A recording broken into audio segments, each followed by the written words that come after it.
পঞ্চায়েত ইলেকশনটা semifinal, final 26-এ হবে। Semifinal আমরা জিতে গেছি, 26-এর ফাইনাল হবে। আপনি দেখবেন।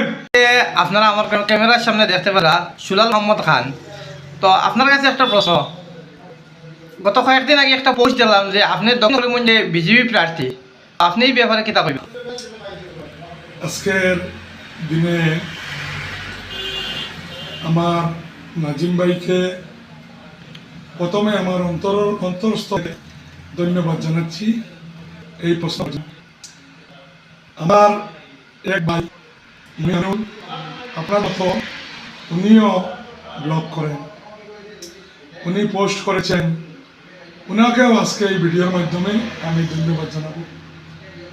আমি দেখেছি ওই পোস্টটা 600-র উপরে শেয়ার হয়েছে। আপনারা দেখেছেন বিগত দিন, অনেক দিন হইতে আমি একটা উদ্দেশ্যে মাঠে নেমেছি। প্রথম উদ্দেশ্য হলো drugs free Assam, land broker free Assam, corruption free Assam. সেটা সর্বকালের শ্রেষ্ঠ মুখ্যমন্ত্রীর আদর্শ, সর্বকালের শ্রেষ্ঠ প্রধানমন্ত্রী যিনি আছেন উনার আদর্শ, সর্বকালের শ্রেষ্ঠ বিধায়ক তথা মন্ত্রী উনার আদর্শ। সেই আদর্শে আমি চলে যাচ্ছি। আপনি আমাকে বলেছেন আমি দাবিদার কি না, ওটা সত্যি। আমি বিভিন্ন ভিডিওর মাধ্যমে আমি বলেছি আমি সাউথ করিমগঞ্জের, সাউথ শ্রীভূমির আমি দলের টিকিট প্রার্থী এবং আমি দাবি জানাবো দল যদি তৃণমূল স্তর থেকে বিবেচনা করে আমাকে যোগ্য মনে করেন তাহলে আমাকে টিকিট প্রদান করেন। আমার আশা আমি জয়ী হব। এর কারণ হলো আপনারা দেখেছেন আমি সুলাল মোহাম্মদ খান, আমি কোনো নেতা না। আমার জীবন আমি অনেক নেতা বানিয়েছি, কোনোদিন নেতা বানার চেষ্টা করি নাই, এখনো আমার নেতা বানার ইচ্ছা নেই। যেভাবে মানুষ আমাকে স্নেহ মমতা দিয়ে যাচ্ছে, আমি আজীবন মানুষের সাথে এইভাবে যতদিন বাঁচব এইভাবে থাকতে চাই।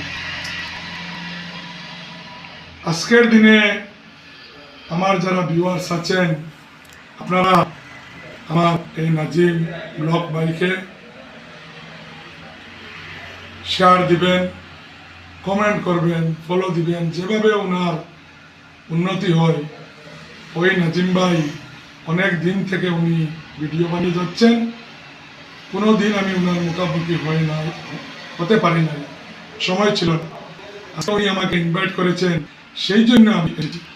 নাজিম ভাই আর একটা প্রশ্ন করেছেন আমাকে, সাউথ শ্রীভূমিতে বর্তমানে যে কাদা চোরাচুরি হচ্ছে ওই ব্যাপারে বলার জন্য। আজকে ভিডিওর মাধ্যমে আমি নাজিম ভাইকে বলবো এবং আমার ভিউয়ার্স সুদূর এই পাতারকান্দি থেকে শুরু করে দেশ দেশে যারা আছেন আমার সঙ্গে আছেন সবাইকে আমি বলবো ওইসব ওনাদের, আপনারা দেখেছেন সিদ্ধার্থ ওনার বিবৃতি দিয়েছেন, উনি 2 দিনবারের মন্ত্রী, 4 বারের বিধায়ক, ওনার ব্যাপারে আমি কিছু বলবো না। সেই সাথে ইকবাল ভাই আছেন, উনিও আমার সম্পর্ক, ওনার ব্যাপারেও আমি কিছু বলবো না। সিদ্ধার্থ যেটা বলেছেন, ইকবাল ভাই যদি মনে করেন আমি ওনাকে আমার এক ভিডিওর মাধ্যমে ওনাকে বলেছি ওটা রিপ্লাই দেওয়ার জন্য, দেওয়া না দেওয়া ওটা ওনার ব্যাপার। আজকের ভিডিওর মাধ্যমে আপনিও দেখেছেন সোশ্যাল মিডিয়ায় উকিল, অ্যাডভোকেট, গৌহাটি থেকে অ্যাডভোকেট, অনেক অ্যাডভোকেটের আবির্ভাব হচ্ছে। আজকের দিনে আমি হাফিজ রফিক আঙ্কুলকে বলবো, আঙ্কুল আপনার বয়স হয়েছে, আপনি রিটায়ার্ড করুন। বর্তমানে ইয়ং জেনারেশনকে আপনি সুযোগ দিন, এটাই ওনার কাছে আপনার ভিডিওর মাধ্যমে আমি দাবি জানাবো। সেই সাথে আমি দেখেছি আব্দুল সবুর তাফাদার দাদা যিনি আছেন, উনি অতি ভালো এবং মাইডিয়ার মানুষ। আমি ওনাকে ব্যক্তিগত হিসাবে অনেক পছন্দ করি। আজকের দিনে এই ভিডিওর মাধ্যমে আমি আব্দুল সবুর তাফাদার যিনি দাদা আছেন ওনাকে অনুরোধ করব উনি রাজনীতিতে না আসার জন্য, এবং উনি যে দল থেকে টিকিট প্রার্থিত্ব চাচ্ছেন ওই দল শেষ মুহূর্ত উনাকে ললিপপ হিসাবে ব্যবহার করবে। এবং আব্দুস সফর দাদার উনার দেশ বিদেশ অনেক জায়গায় উনি অ্যাডভাইজার হিসাবেও গিয়েছেন, আমরা দেখেছি। উনি মাইনরিটি সমাজের একজন গর্ব। আমি চাই না উনি রাজনীতিতে আসেন এবং উনাকে নিয়ে মানুষ বিভিন্ন কথা বলে। সেই জন্য আমি আমার সুলাল মাহমুদ খান, আমি আমার ব্যক্তিগত মতামত আব্দুস সফর দাদাকে বলবো উনি রাজনীতিতে না আসার জন্য। সেই সাথে আপনি দেখেছেন দয়ান ভাইও অলিগলি ঘুরে বেড়াচ্ছেন। আমি আজকের ভিডিওর মাধ্যমে আমি আমার ভিডিও বলেছি দয়ান ভাইকে রাজনীতিতে না আসার জন্য, উকালতিতে থাকার জন্য। আজকের দিনে আমি দয়ান ভাইকে অনুরোধ করব আপনি রাজনীতিতে না আসার জন্য। সেই সাথে আপনার ভিডিওর মাধ্যমে একটা অনুরোধ করব, আমাদের গ্রামের ভাষায় একটা কথা আছে, বেমার আজার ওটা হলো আল্লাহর দান, এবং বেমার আজার যেটা হয় এটা গাঁওয়া ভাষায় আমি বলছি গ্রামের মানুষে বোঝার জন্য, ওটা হলো আল্লাহর একটা নিয়ামত।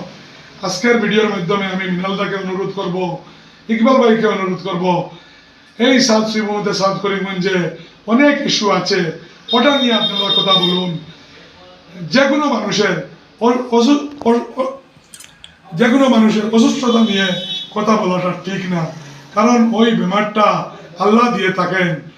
যাই হোক, ওই অনেক ইস্যু আছে, ওই ব্যাপারে আপনারা কথা বলুন, যাতে যে কোনো মানুষের, আজকে ইকবাল ভাই আপনিও যে কোনো সময় অসুস্থ হতে পারেন, মিনালদা আপনিও যে কোনো সময় অসুস্থ হতে পারেন, ওটা নিয়ে কথাটা বলাই আমি মনে করি, এটা আমার ব্যক্তিগত মতামত।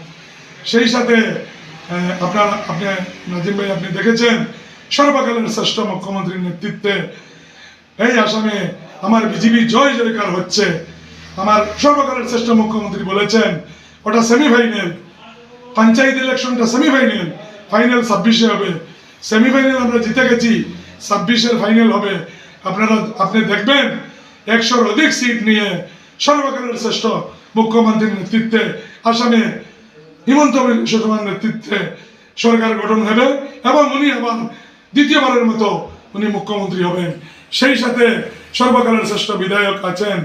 আপনি দেখেছেন বিগত দিনে পাতারকান্দিতে কিরকম গুন্ডার হতো, অনেক মাফিয়ার তাণ্ডব হতো, সেটা নিশ্চন্ন খেয়ে করে দিয়েছেন সর্বকালের শ্রেষ্ঠ বিধায়ক তথা মন্ত্রী কৃষ্ণেন্দু পাল দাদা করে দিয়েছেন। সেই সাথে আপনি দেখেছেন বিগত দিনে পাতারকান্দির এই সুদূর লরিপো থেকে এই শ্রীভূমি করিমগঞ্জ পর্যন্ত রাস্তার অবস্থা কি ছিল, সেটা সর্বকালের শ্রেষ্ঠ বিধায়ক তথা মন্ত্রী কৃষ্ণেন্দু পাল দাদার রিকোয়েস্টে সঙ্গে সঙ্গে উনি মুখ্যমন্ত্রীকে মেসেজ করেছেন, সঙ্গে সঙ্গে মুখ্যমন্ত্রী এসেছেন, ইলেকশনের আগে রাস্তা হয়েছে, আপনারা দেখেছেন। যাই হোক, আজকের দিনে আমি সর্বকালের শ্রেষ্ঠ মুখ্যমন্ত্রীকে ধন্যবাদ জানাবো। কৃষ্ণেন্দু পাল দাদার মতো একজন মানুষকে যে আমরা মন্ত্রিত্ব দিয়েছেন, সেই মেমোরেন্ডামটা আমি প্রথম আপনাকে দিয়েছিলাম এবং হোয়াটসঅ্যাপ যুগে আপনাকে বলেছিলাম কৃষ্ণেন্দু পাল দাদাকে মন্ত্রিত্ব দেওয়ার জন্য। আপনি দিয়েছেন এবং কৃষ্ণেন্দু পাল দাদা দেখিয়ে দিয়েছেন মন্ত্রিত্ব কিভাবে চালাতে হয়। আজকের দিনে নিন্দুকেরা অনেক কথা বলছে, দূর থেকে এসে জুড়ে বসবে। আজকের দিনে আপনাদেরকে বলতে চাই, প্রথমে আপনারা পাতারকান্দির জন্য কি করেছেন ওটা তুলে ধরুন, তারপর ইলেকশন করবেন। এটাই বলে নাজিম ভাই এবং নাজিম ব্লগ এবং আপনার ভিউয়ার্স যারা আছেন সবাইকে ধন্যবাদ বলে আমি আমার বক্তব্য শেষ করতে যাচ্ছি।